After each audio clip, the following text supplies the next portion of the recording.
Hey there, and welcome back to this week's episode of the Simply Great Relationships podcast.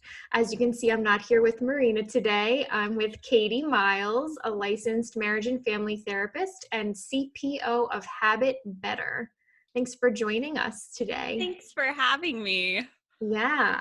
So we're going to talk about something exciting because we've never talked about it on the podcast before, which shocks me actually, but it's a great opportunity for today. We're going to talk about attachment theory and attachment styles and how this plays out in relationships. And I know people have reached out to me like on social media asking about, sometimes it's attachment style, sometimes they're asking about, sort of these different theories have sort of like the catchphrases or like, the names of different types of people in a relationship. So I think something like this can be really helpful for people to ground their knowledge in a framework. Yeah, I agree. And attachment theory, when I first learned about it, it's one of my favorite things to ground couples work in general. And I think we do see a lot of like other labels that come in that can work well with attachment theory labels or with, I don't even like using the word label. But if you don't have that grounded theory, they can you lose some of the significance of them. So I love being able to start with attachment work. Yeah, awesome. I'm excited to talk about it. Before we dive in, can you tell us a little bit about yourself, where you're from, what kind of work you do? Yeah. So I'm originally from Texas, but I live in California now. I actually kind of strangely fell into being a therapist. I was actually a theater and dance major, had done acting and theater all my life. And when it came down to doing it as a career, it just did not jive with me. I liked doing it for fun, but as soon as it was like, oh, you got to survive off of this, I was like, oh, this isn't fun anymore. So I actually kind of was debating between journalism and therapy or being a therapist. And luckily I'd had my own therapy for years and found that really what I loved about theater and acting was really understanding how humans work and what motivates us and why we do the things that we do or why we see things the way that we see things, which is a lot of the work that you do as an actor is trying to understand your character. So it just fits so beautifully to do therapy. So that's what drew me to it, is like kind of figuring out, why are we like this? Why are we doing these things? And then luckily, because this is a probably pretty important component of being a therapist, I also just really liked connecting with people and helping them. So I ended up moving to San Diego and getting my master's in marriage and family therapy at the University of San Diego. And really specifically, I love doing all therapy, but I was really fascinated by relationships and couples and how when you put two people together, just the dynamics that occur, it's never boring. So I kind of turned my focus, or rather my interest kind of led me towards doing and kind of diving into more couples work and stuff like that. So here I am. I love that. Yeah, I definitely feel similarly. I'm an LMFT as well. And there aren't a lot of us in New York. We're still a newer credential out here. So interesting. Yeah, we feel like we're like blazing the trail. But love that. Yeah, I love working with couples, and I love my individual clients as well. But there's just something so different when I have two people in the room. I'm like, yes, fascinating. Let's do this. And even when I work with individuals, it's always like, I'm always wondering about the relationships around them. And that's when you get your license in marriage and family therapy, that's always the lens that you're looking at it from. But when they're both in the room, magic can happen. Super fun. Awesome. So can you tell us a bit, can you give us sort of the attachment theory 101, give us sort of the groundwork, the overview?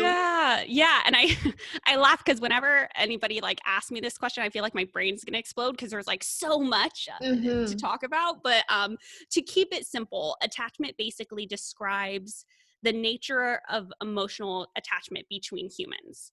And this concept is grounded in the idea that we all have absolutely the need for attachment, the need for intimate connection and intimate relationships and bonds with other humans actually embedded in our genes. And this is important because tons of research and studies have shown that we actually do best as humans when we have secure attachment. We grow better, we heal better, we thrive better, we soothe and regulate ourselves better when we have secure attachment, which we'll definitely get into. And we actually, I think what's most important about attachment theory is kind of how it comes into conflict with this idea that we should be independent. Independence is great, but I think we confuse that with self-reliance, meaning that I shouldn't have to, or my happiness should not depend on another person. Which, yeah, like we can be happy on our own, but we do best when we have secure attachments and secure relationships. Yeah, that makes a lot of sense. And I know my brain too. I'm like, I could think back. We could take this way far back into, babies and utero and all, like you can go that far back, and I would love to, but we won't. But be a long podcast. Yeah. But assume, just know for our listeners that attachment begins. I mean, you tell me, like, would you say in utero attachment begins, if not even before? Yeah, I mean, there are a lot of studies to support that, right? John Bowlby was, I think, the first one to speak about attachment theory, or at least the first one written in the books that we see. And then Mary Ainsworth did a test specifically with like how young it starts, like when we actually start to see it. But others have shown like, no, this starts right away. Like, and that's why I think there's a lot, mothers who are pregnant will talk to their child or do things to kind of connect with them and start forming that bond. Yeah. I love that. So if you think about that, and then we, speed up our life, right? Let's say we're now landing in adulthood, we're in our 20s or 30s or beyond, and we're in a romantic relationship. What does it look like? Or what might you notice? How could you self-identify as an adult, maybe your attachment style? Right. Yeah, that's a great question. The $1 million question. So our attachment style, it does, most studies show it starts, I think, around like 3 years old. It kind of becomes stable. And the idea is that it's formed based off of how attuned or how sensitive and available our caregivers are. We then form a specific attachment style. And essentially, an attachment style is the way we try to connect with others and get our needs met in a relationship. And it can inform the way we perceive how people are in a relationship. So there are two categories that can form: insecure and then secure. So insecure, within that branch, there's two main kinds, three that are kind of known. The third is a mix of the two, but there's anxious attachment and then there's avoidant attachment. And so there are telltale signs that tell us, or that we can use to kind of identify what attachment style we are. There's also tests that you can take. My favorite one is experiences in close relationships. And that's like super easy. You could throw that into Google right now and be able to take that test. But maybe it would be helpful to kind of get into the characteristics that we tend to see in those attachment styles. So secure is somebody who, well, actually, let me back up. I'll start with this. There are two dimensions that we measure attachment styles on. One is how comfortable you are with intimacy and connection. And then the other dimension is your anxiety about the person that you're with, their love and attention to you, or your preoccupation with the relationship. How often are you thinking about this relationship or worried about it? So if we look at those two dimensions, secure falls within being comfortable with intimacy and closeness and not being preoccupied with the relationship, not feeling anxiety. So this type of person tends to be pretty consistent and dependable when it comes to relationships. They have a flexible view of relationships, meaning that they love being in relationships, but they aren't completely thrown off if they're not in a romantic partnership, I guess I'll say. They tend to communicate really well. in their relationships. They express their feelings, they ask for their needs to be met. And when their partner expresses their feelings and asks for their needs to be met, they're willing to sit with it and listen and want to attend to those needs. Right? So kind of the person we all kind of aim to be in our relationships. We wish sounds really good, right? Yeah. So that's secure. Now that's not to say a secure person like never fights in their relationship or never has conflict or never feels, uncomfortable emotions. They totally do. They just have the ability to cope with it really well. And they are comfortable with turning towards the other person in order to cope or help the other person cope. Okay. Now, anxious attachment is somebody, they have comfort with intimacy and closeness. In fact, they crave it a lot. But they also have high anxiety about their partner, whether they love them or whether they care about them, and have often a preoccupation with the state of the relationship. Okay. So with this person, like I said, high need for closeness, very sensitive to fluctuations in the behaviors of the relationship. So meaning and it's actually kind of like a really cool skill. People with anxious attachment are so spot on in tuning into changes in facial expression, changes in behaviors, changes in tone of voice. Like they're actually like superstars when it comes to that. And they're usually right. They're usually right in that something shifted, something has changed. The issue though is that they tend to personalize it. It's this shift is about me. This shift is about how lovable I am. So the meaning that they're putting on the perceived behavior is not necessarily correct. It tends to be skewed to one side. 100% skewed, and always often in the vein of something is wrong with me and they're going to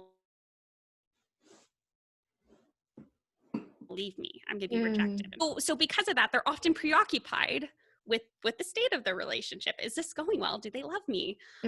Very worried about rejection, which I'm kind of like, who isn't? Yeah. I worry about rejection. But because of this worry about rejection, they have a lot of difficulty expressing what they're feeling and asking for their needs to be met, which we'll talk about because is one of the things that's most necessary for a healthy relationship, especially from an attachment perspective. Yeah. Would that be somebody, can I ask you a quick question? Would that be somebody who tends to be maybe a people pleaser or someone who kind of like gives and gives and gives and gives out of fear, like putting their own needs aside and just trying to make sure that their partner's needs are met? I think that's definitely a trait that you would see in somebody who has anxious attachment. Though I wouldn't automatically say that that's the telltale sign. Like you can have somebody who's actually comes off as like kind of like self-assured and cocky. Yeah. But in reality, they also have anxious attachment. They're very sensitive.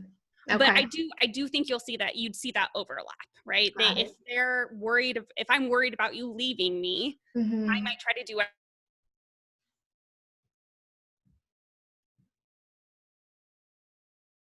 everything I can. Okay. Sorry, my connection went a little wonky. You froze for a second. You gotcha. No worries. So does that answer your question? That does. Thank you. Awesome. Okay. Now,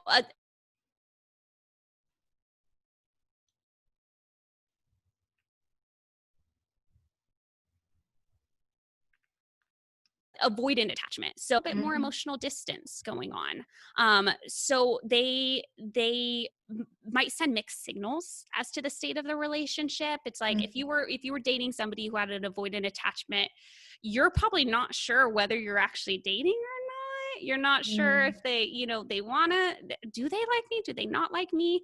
And they can they might call last minute like, hey, you want to hang out, and then you don't hear from them for a week. It's somebody that kind of keeps you at an emotional, like, and kind of physical distance as well. And this is because they often fear being taken advantage of. There's a mistrust of relationships. There's a fear that they're going to lose their autonomy. So they'll kind of push that away.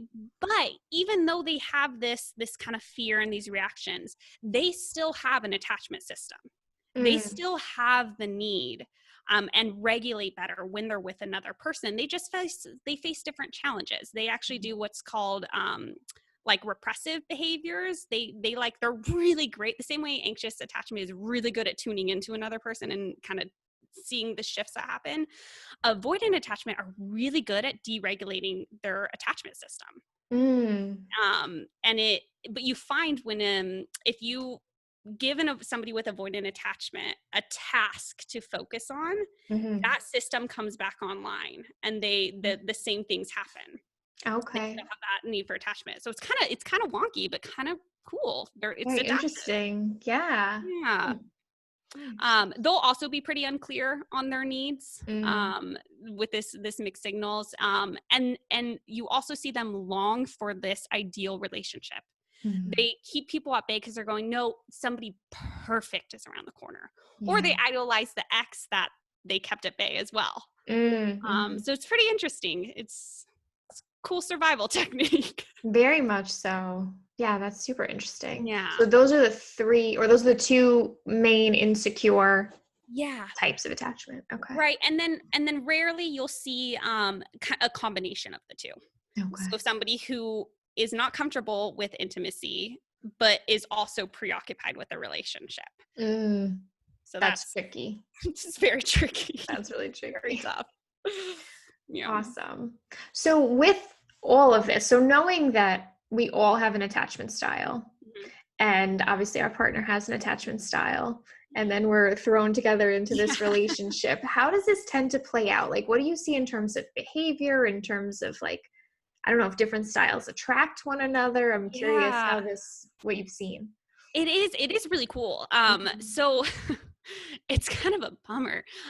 So based off of those descriptions, you can imagine that somebody with anxious attachment and somebody with avoidant attachment, that's going to be a fiery relationship because they both activate the same system in each other. Yeah. But strangely, you actually see a lot of anxious attachments with avoidant attachments. And there's this theory that it's because one, secure people aren't really as prominent in the dating pool because they've usually attached to somebody. They are out there, but they're more quickly to form a secure attachment rather than keep bouncing around the dating pool. Okay. But also because this weird thing happens where it's like anxious and avoidant individuals like strangely confirm their beliefs in each other. So it's kind of comforting, right? Yeah. It's like, oh, of course they're not going to be there for me. I knew I was right. I knew I can't find someone. Or of course they were going to try to take over my life. I knew that they were, there was obsession there and they were going to take away my independence. Yeah. It's like that self-fulfilling prophecy. It is. What you will see two anxious people get in a relationship together, but what you rarely see, if I could say never, is two avoidants getting in a relationship together because they just don't have the glue to hold together, right? They're both avoiding each other. So that makes sense. Yeah. Though you do see secure individuals with anxious and with avoidance. And in fact, they've done a lot of studies to show that being in a relationship with somebody who is secure is actually going to lend itself to you becoming more secure. Yeah, that makes a lot of sense. It's like a healing, opportunity, I would imagine, like a reparative relationship, Totally. It's like that secure person is able to, like, they don't get super anxious if that person starts, kind of distancing themselves. They might inquire why, but they're less likely to have like what are called protest behaviors, where an anxious person might like get really overwhelmed and really dysregulated and kind of engage in protesting. It might look like he didn't answer my text, or she didn't answer my text, so I'm going to send them 30 text messages and blow up their phone. Or they get home and I'm just going to ignore them and I'm not going to tell them what's wrong. A secure person, you don't really see them doing that. So it does add to like a corrective experience for the other person. That's so interesting. Are those behaviors specific to the anxious Attachment. Okay. Yeah, yeah, and they're like activating behaviors. Mm-hmm. Like they have thoughts, like you were saying, they kind of their thoughts are filtered in a way that are going to exasperate the anxiety, Mm, and their behaviors are what are considered protests that look like that that. makes sense. Yeah, an avoidant person tends to do deactivating things, where Mm, their thoughts are a little bit more like they might focus on that person's flaws a little bit more so that they're not as connected with them. Or mm, they might just kind of like it is in the name, they avoid. They don't mm. they don't communicate their needs, but they are more likely to kind of blow up quickly. So they're quiet, quiet, quiet, quiet, quiet, and then they kind of explode in the midst of conflict. Okay. Yeah. I'm like, I'm imagining, I'm thinking of people. Right. And I'm Same. imagining how this is fitting together. That's very interesting. Yeah. Yeah. It's so even just like the insight of knowing what attachment styles are and Hmm. kind of what characteristics they have we can start to usually when I start describing these types of styles, somebody goes, "Oh, I'm anxious," or "Oh my Yeah. God, I'm avoidant." That's what's happening. Yeah. Yeah. Ooh. I'm thinking of, so something we talk about a lot on this podcast is like obviously John Gottman's work and Love him. the Four Horsemen. Yes. So we always talk about like the criticism defensiveness cycle, and then that when you get escalated and emotionally flooded, people tend to either go into stonewalling or contempt. And I Yeah. wonder if there's any relationship, because I almost imagine like the anxiously attached person tends more towards contempt because it's like Yeah. that outward, that like, Yeah. hear me, see me. And then I wonder if the avoidant person tends to be more of like a stonewaller until they reach that threshold, and then it Yeah. becomes like the explosion. Oh, I think totally. That's Mhm. 100% a pattern that you would see. Um, Interesting. yeah, I'm thinking about couples I've seen. I'm thinking about my own relationship, all those behaviors. Yeah, that's very interesting. And fun fact, therapists are like more therapists than not actually have anxious attachment. That doesn't shock me. I know, right? It's like, oh, this is why we do what we do. 100%, because yeah, you're I mean, therapy, I'm like old school therapy, right? I'm thinking back, way back, right? Pre MFT, right? LMFTs are trained to see everything, like you said, in the frame of environment and like relationships, and everything's related to relationships. Hmm. Old school therapy for me, at least my undergrad, was very like psychodynamic. So it's, everything's very attachment based, but it's like Yeah. the therapist and the client have an attachment, and what does that relationship do, and it goes real deep into Right. that. Right. Yeah. Yeah. Yeah. When one of my mentors told me that, and I was like, oh, okay. Here I am. Yeah. Oh my Yeah. gosh, so how does this, I might be jumping around a little, but Oh no, jump I'm around. very That's into how I these, like the protest behaviors, and this is very interesting. yeah. How would someone, so if someone's listening and they're like, okay, well, clearly I'm an anxiously attached person Mhm. because I Yeah. do these things, Right. what could they start to do to reduce them and to try to Right. get a little more calmed? Like Yeah. I always think like Secure. nervous system calmed down, like less emotional flooding, Yeah. feel more secure. Yeah. Well, so I mean, there's a few different things, and I think there's individual stuff that they could do, right? Like they can go to therapy. I mean, I'm a big fan of therapy. I might be Mhm. biased, but you can learn a lot of like grounding techniques. There's actually something, it's called like I think it's called a relationship inventory, Mm, that you can do, and it's in the book Attached, which I highly recommend. mm, If this is resonating with anybody listening, getting the book Attached by Amir Levine. It's very, mm, very popular. And in it, he actually has, and I think it's called relationship inventory. It's something that you can start utilizing in order to kind of catch yourself when you're doing these things. So it's kind of CBT-ish, where it's like, mm, okay, what was the event that triggered this? What got triggered in me? What thought mm, popped up for me? Is it I'm unlovable? Is it they're going to leave me? Is it whatever? Um, then it also has you identify what is the actual need I have here. Mm. Because we do all have basic needs in our relationship, and chances are this surface thing that's happening is triggering one of those basic needs. Yeah. So what is that real personal need that I have? Mhm. How did I react? So Mhm. maybe it's looking at the protest behavior that you used. Mhm. Um, and then looking at, and I think he even has you like imagine or think of somebody who you know has like a secure attachment style. Mm. What is a secure way of doing this? What is something Mhm. different that I can do?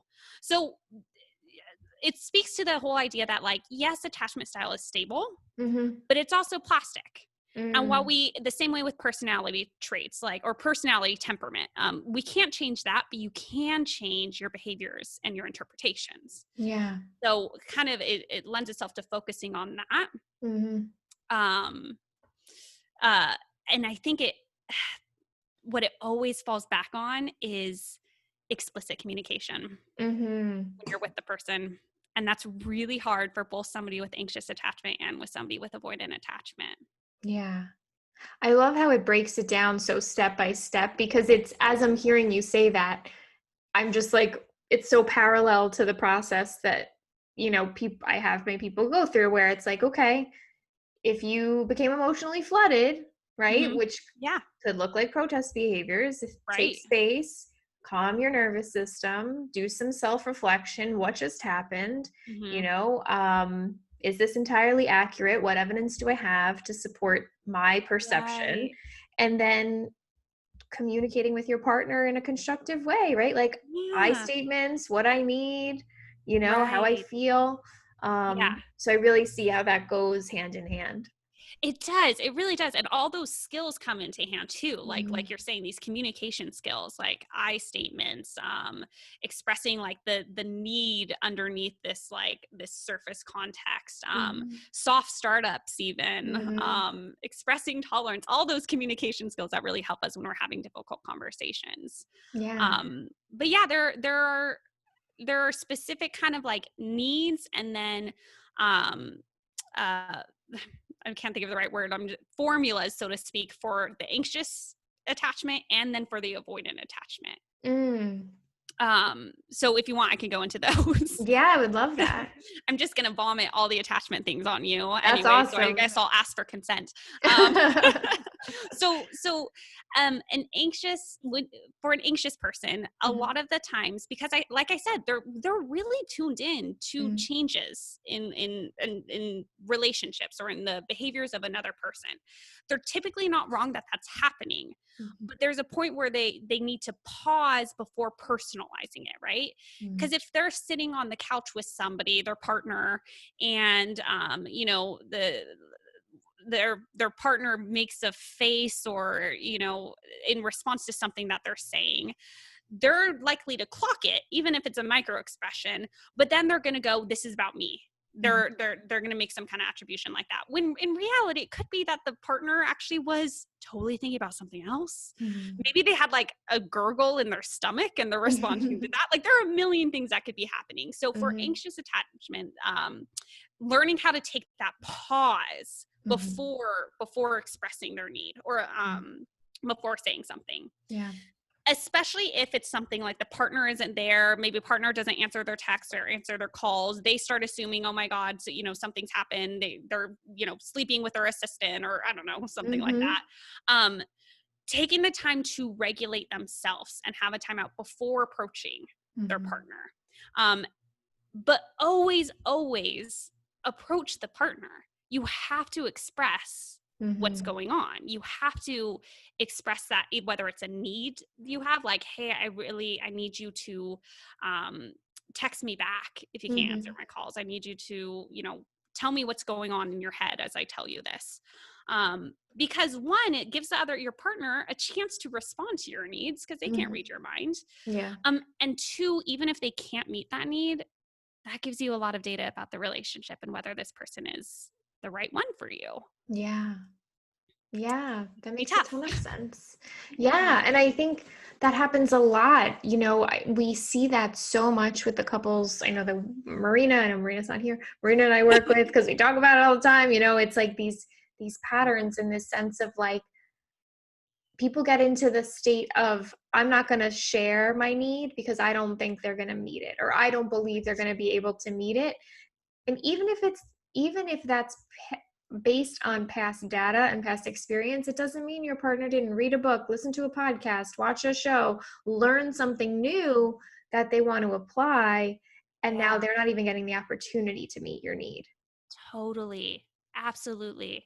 And I think something that always makes me sad, when I'm working with clients who have anxious attachment, Mm-hmm. is there's this maybe anticipation that they're not going to be able to meet it, right? Mm-hmm. But then there's always like this, like, I'm too needy, or Mm. they're going to leave me if I ask for this because it's absurd. I'm asking for too much. Mm-hmm. And what I always say in response to that is that you are only as needy as your unmet needs. Mm.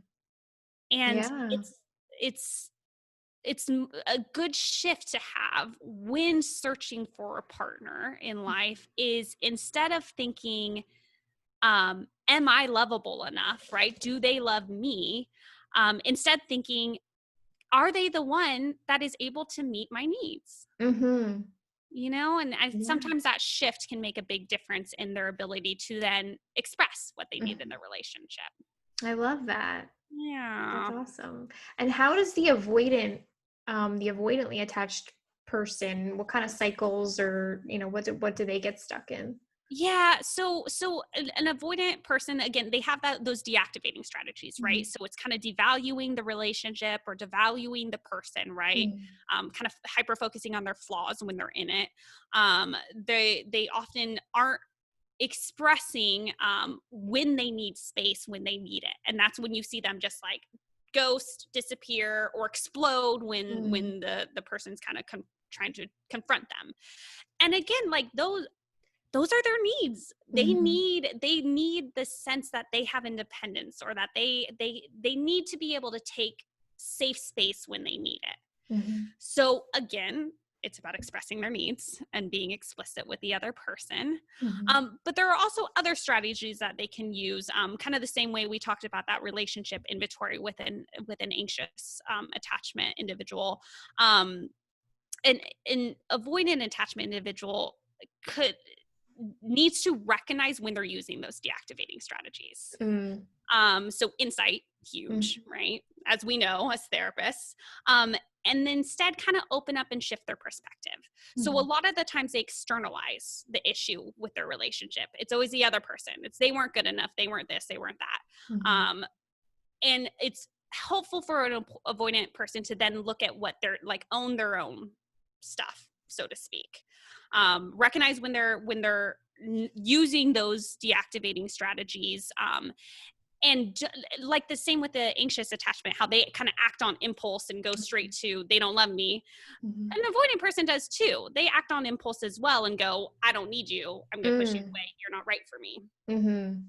um so awareness of their tendency to misinterpret behaviors as well. Mhm. Kind of doing a lot of self-exploration.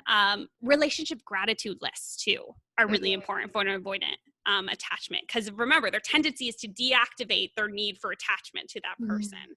So gratitude lists are going to help them kind of shift their mind towards, actually, this person's really great, because everyone Mm. has flaws, right? No Yeah. one's perfect. Mhm. But they're always looking for that perfect person. I love that. Yeah. And then the coolest thing I thought was, so there was that study that showed when avoidant attachments have a distraction activity, like doing a puzzle or doing something, focusing on something else, their attachment system looks a little bit more like an anxious attachment. Mhm. Because if they're distracted, they're no longer using those deactivation strategies, because that takes a Okay. lot of mental energy for them to do that. Mhm. So when it comes to how they interact with their partner, how they build that positive connection, it's really great for them to do dates that have some kind of activity. So like making a meal together, or Mm. going for a hike, or I don't know, you see the painting dates, like Mhm. doing something that's an activity, they're more likely to open up. Mhm. Wow, that's Yeah. so fascinating. I didn't even think of that, of like how people, could do, or we talk about like rituals of connection, right? Like, Mhm. what are the small things you can do daily, weekly, monthly with your partner to have like that positive interaction, that consistency? And this would really play in there. Like, Yeah. setting both of you up for success. Absolutely. Yeah. But again, it's like you don't know what you don't know when Mhm. you're in a relationship. And if with all these attachment styles, if this is just a way you've related to relationships all your life, you don't Mhm. really know any different, and you don't know to that you can behave differently or that you can interpret things differently. So sometimes for people, even just the knowledge of like, oh, like this is why I'm doing what I'm doing, Mhm. they're automatically able to start being a little bit more conscious of their kind of attachment systems going off, and kind of shift the dynamic a little bit. That's so great. So I think like overall takeaways, I'm like thinking through Yeah. how, our clients would listen or our listeners would be processing this. So it's Right. Now that we like, just threw all of that at them. no, but that's amazing. So like attachment is stable, Hmm. and But really we should use plastic. it to inform ourselves, right? But it's plastic. When you Yeah. should use it to inform ourselves, it's more context than a rule. I think so. Yeah, I think that's a great way of looking at it. Yeah. Right. Because if So, it's a rule, then we go, well, it's just the way I am. right, this is how I am, so deal with it. Right. Can't do No, anything. it's context, right? So this is Right. why it's hard for me. This is why I think the thoughts I think. This is why I react the way I do. Hmm. Okay, I know that. So now I can work on it, right? I can pause. I can use these strategies. That book sounds great. We'll link it in the show notes for sure. Yes. Yeah. That has Um, amazing strategies for kind of approaching this. That's so great. Yeah. So that book attached, and then you work on it, and then you're transparent with your partner, right? I think what a cool conversation to have if a couple listens to this episode and then is like, so I think I'm this attachment style and I Right. think I'm this one. Great. Let's read the book together and let's Right. make a commitment to work on it, right? To hit the pause button, to do our self-regulation and use the other tools, and then just slowly but surely like move the way we interact more towards like stability and security and the Right. way that feels good. Right. Agreed. And I think, we a good kind of point to focus on when you're looking at this shift in the change is also like how to be a secure base for another Mhm. person, because with our attachment system is constantly looking for a secure base, and it's naturally our brains are going to categorize a romantic partner as our secure base, Mhm. even if they aren't doing the things a secure base will do, and that's what causes that distress. So the two things that make somebody a secure base is availability and sensitivity. Mm. So when I need you, I have access to you and you Mhm. pay attention to me. And when I need you, you respond sensitively to my Mhm. needs and you nurture me. So just being available, acting encouragingly, maintaining focus on the problem at hand, showing responsibility for the other person, and communicating effectively is Mm. kind of a great focus point to put on yourself when you're approaching a relationship from an attachment perspective. Is how am I able to do this for the other person as well? Yeah, I mean that's like when you're on the listener side of the conversation, right? Like Yeah. being a good listener, listening to understand, no judgment, no problem solving, just Yeah. taking in the information and validating their feelings, right? Being there for them. Right. That's being a secure base. It is. Yeah, absolutely. I love how well like these skills, like all the Gottman skills and all that stuff and EFT skills just Yeah. work so nicely with I attachment style. know. It's very Lovely. convenient. It's like a very pretty puzzle piece being Yeah. put together. Oh, this is so great. Oh my gosh. Now I'm like, Fantastic. now my brain's going and like I want to read that book. I want to read the attached book It's for so sure. good. It's so fascinating. I feel It's like we've had it on our Audible account. For our group practice, we right. just buy all our books on Audible and then Oh, that's everybody can so kind of use it like a library. And I've yeah, been seeing it, but now I want to listen to it. right. No, how many of us have a million books in our Audible and we just have never gone to Yeah. them? It's all of us. It's too much. This is great. So I know that you're offering our listeners a goodie, a healthy relationships Yeah. crash course. Can you tell us a little about that? Yeah, so my along with having my private practice, my brother and I started a business called Habit Better, and it's essentially like an online institute where we have courses that cover different areas of your life. So goal setting, values, healthy relationships, stress and anxiety management, but all with the intervention of journaling. Mm. So using journaling to help you kind of explore these kind of things. And I just created a healthy relationships crash course. Mm. And it's a crash course because there's a million things I wanted to talk about, but I needed to make the course, not 1 million days long. So I just kind of cover everything. And we're offering a 50% off promo code for all the podcast listeners today and, tomorrow and in the future, whoever listens to this. Thank you so much. Yeah. And that code is Simply Great Habits with an S 2020. And does it have to be capitalized? I think it has to be capitalized. Okay. Throw it in there all caps. Capitalize Simply Great Habits 2020. And we'll put all this and the link in the show notes. That is so kind of you. Thank you. Oh, I'm excited for people to take it. I please, if you take it, email me. My email's listed on the website. I want to hear what you think and feedback and all that stuff. Awesome. And where can our people find you online to learn more about you and your work?